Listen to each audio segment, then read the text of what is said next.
So আমরা তো এটা দেখেও বুঝতে পারি যে সামনে সুরঙ্গ মাসুদ কেন তার এই একজন সরল মানুষ হঠাৎ করে এরকম গ্যাংস্টারের মতো ভাইব দিল, এবং তাণ্ডব টুতে কি হবে। সো এটা তো একটা টিম থেকেই একটা আগে আগ বাড়িয়ে একটু বলে দেওয়া যে তাণ্ডব টুতে হয়তো বা কিছু একটা হবে।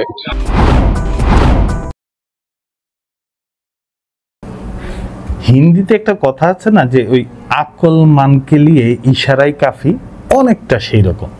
নিশোর এই বক্তব্যে আমরা মোটামুটি ক্লিয়ার যে কিছু একটা হবে তাণ্ডব টুতে, এবং তাণ্ডব টুতে কি শাকিব খান এবং নিশো একসাথে থাকবে কি থাকবে না সেটারও একটা ছোট্ট ইঙ্গিত তিনি দিয়ে গেলেন, যদিও তিনি শেষে বলেছেন যে আমরা তো ভাবতেই পারি যদি টিম ভাবে তাহলে হবে।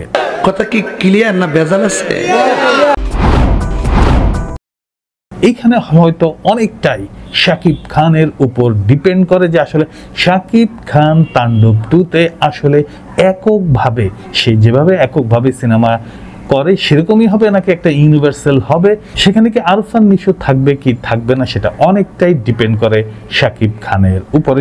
আল্লাহ নিচে জমিন, কথা সত্য। যদিও শাকিব খানের কিছুদিন আগে তাণ্ডব সিনেমা রিলিজের কিছুদিন আগে একটা কন্ট্রোভার্সিয়াল একটা ব্যাপার ঘটেছিল, সেই ঘটনার পরিপ্রেক্ষিতে প্রয়োজনীয় সংস্থা শাকিব খান এবং অন্যান্য যারা আছেন তারা সবাই মিলে শাকিব খান এবং আরফান নিশো, শেয়ারের শাকিল সহ একটা ছবি পোস্ট করেছিলেন। সেই ছবিতে এইটুকু ক্লিয়ার করার জন্য যে শাকিব খানের তাণ্ডবে আরফান নিশো থাকছে, এবং সেটা মাসুদ, সুরঙ্গ মাসুদ থেকেই ঘটনাটার জন্ম নিয়েছে। কালকে একটি প্রোগ্রামে যখন অ্যাটেন্ড করলেন, এবং সেই প্রোগ্রামে অ্যাটেন্ড করার পর সে তার মিশন ভিশন নিয়ে নানা বিষয়ে আলোচনা, এবং এর মাঝখানে তিনি সাংবাদিকদেরকে জানান যে শাকিব খানের সাথে কি তার সিনেমা আসবে কি আসবে না। শাকিব খানের সাথে তার সিনেমা আসবে কি আসবে না সেটার ব্যাপারে তিনি সহজভাবে বলেছেন যে আমরা তো আগ বাড়িয়েই একটা কথা বলে দিয়েছি, এবং সুরঙ্গ মাসুদ যখন তাণ্ডব টুতে ইন করে তখনই প্রজেক্টটা আসলে অন হয়।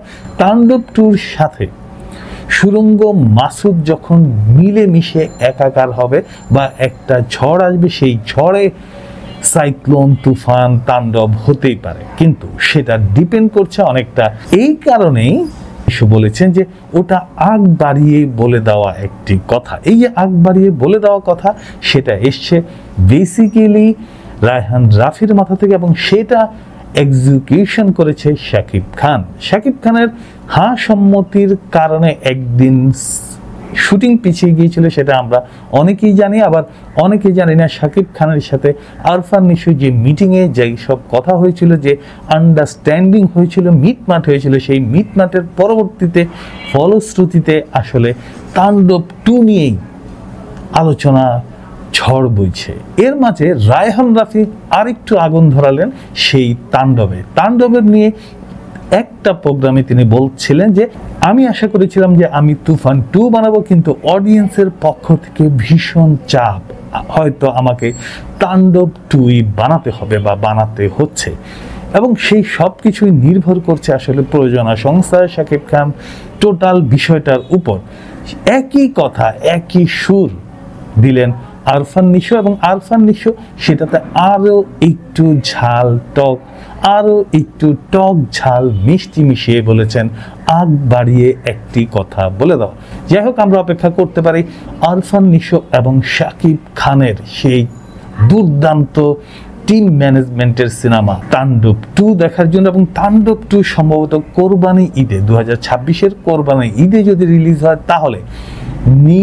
তাহলে সিয়ামকে নিয়ে যে সিনেমাটা আসবে সেই সিনেমাটার গ্যাপ হয়ে যাবে, অথবা লায়ন সিনেমাটা হবে কি হচ্ছে না সেটা নিয়েও একটা সংকট বা সংশয় দেখা দিতে পারে। কারণ আসলে তাণ্ডব 2 করার পর বা তাণ্ডব 2 করার যে প্রিপারেশন, সেই প্রিপারেশনে লায়নের মতো সিনেমা হয়তো নাও হতে পারে শেয়ানার মতো সিনেমা, বাট সব কিছুই আসলে ডিপেন্ড করবে শাকিব খানের আমেরিকা থেকে ফেরার পর। বর্তমানে শাকিব খান আমেরিকায় আছে ছেলে বীর এবং স্ত্রী বুবলিকে নিয়ে, সেখানে সন্তানকে একটি বিগ সাপোর্ট বা আমেরিকান সিটিজেনশিপ নেওয়ার জন্য যেই সাপোর্ট দেওয়া দরকার সেই সাপোর্টটা দেওয়ার চেষ্টা করছে।